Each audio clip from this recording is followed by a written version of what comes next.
ẹ̀yin èèyàn ṣe ráwọn tẹ́ ń wò yìí wọn kì í ṣe ará Iran ni o bẹ́ẹ̀ sì ni wọn kì í ṣe ará Israel tàbí Amẹ́ríkà àwọn ọmọ orílẹ̀-èdè Nàìjíríà táwọn ẹgbẹ́ Afẹ̀míṣòfò ISWAP tí wọ́n lé dànù kúrò nínú ìlú wọn àwọn tí wọ́n lé dànù kúrò ní Ngoshe nípínlẹ̀ Borno lọ́hùn àwọn lẹ́ ń wòye o wọ́n ti sọ wọ́n da láìnílé lórí mọ́ ẹ wo ọ̀pọ̀lọpọ̀ àwọn ìyá àwọn obìnrin àwọn ọmọ kéékèèké tó jẹ́ pé wọ́n ń gbé pẹ̀lú ìfọ̀kànbalẹ̀ tẹ́lẹ̀ nílùú kan tó ń pè ní Ngoshe nípínlẹ̀ Borno tẹ́ ò bá gbàgbé lọ́jọ́ kẹta oṣù kẹta táwa nù rẹ̀ yìí lọ́dún 2026 yìí làwọn agbébọn àwọn ẹgbẹ́ Afẹ̀míṣòfò ISWAP ni wọ́n ya bo agbègbè yẹn ní nǹkan bíi aago 7 àṣálẹ́ ó kù ìṣẹ́jú 15 6:45 PM nírọ̀lẹ́ ni wọ́n ya bo agbègbè yẹn wọ́n bẹ̀rẹ̀ sí ní yin ìbọn yẹn wọ́n yin ìbọn yẹn mọ́júmọ́ ọjọ́ kejì wọ́n sì rí dájú pé wọ́n lé ọ̀pọ̀lọpọ̀ àwọn èèyàn jáde kúrò nílùú yẹn mo mọ̀ pé ọ̀pọ̀lọpọ̀ yín lè rí fọ́nrán yẹn gbà yẹn lọ́hùn tẹ máa ráwọn ẹ̀ tó ń sá kàbàkàbà káàkiri báyìí ẹ wò gbogbo wọn lẹ̀ ń wòye o ìlú kan tó ń pè ní pọ́kà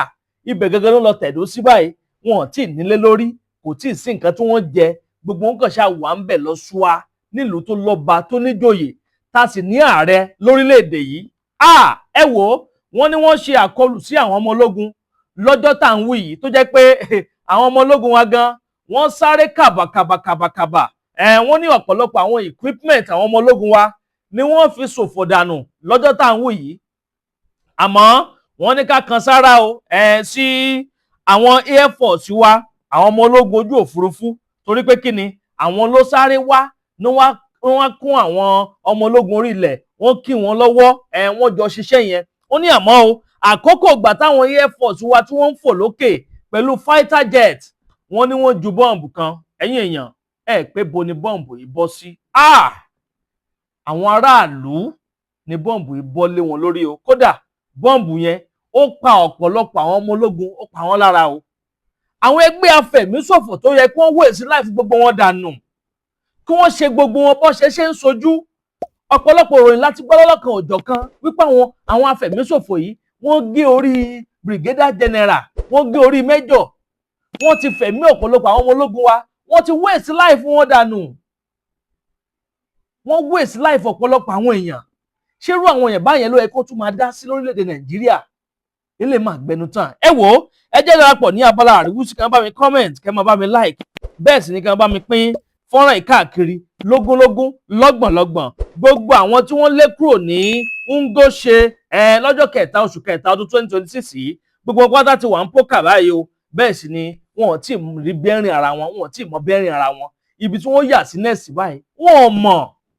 ṣé bá ṣe máa bá a lọ rè yẹn yẹn wá lórílẹ̀‐èdè Nàìjíríà ọ̀rọ̀ yìí gbẹnu tán ó lékenkà bẹ́ẹ̀ náà ló pakasọ ẹ jẹ́ n yí kinní yẹn sókè nísìn kẹfà balẹ̀ wá gbọ́rọ̀ lẹ́nu àwọn àtìláwí torí wọ́n sọ̀rọ̀ bó tẹ̀ jẹ́ pé Haúsá bí nǹkan náà ni gbogbo wọn ń sọ àmọ́ ẹ jẹ́ n bá yín yí sókè ẹ má yí kó mbẹ̀ Àdàbà tẹlifíṣàn náà lẹ́wà ẹ kú kalẹ̀. Jama'a kuna gani kuma na addu'a area Goza local government Ngoshe wannan ku gani jama'a abin da daren jiya ya faru tun daga karfe 6 har zuwa karfe 6 safe yau gaba daya an kore mu ku ga jama'a Asabe na za mu samu wuri na ya samu wuri jama'a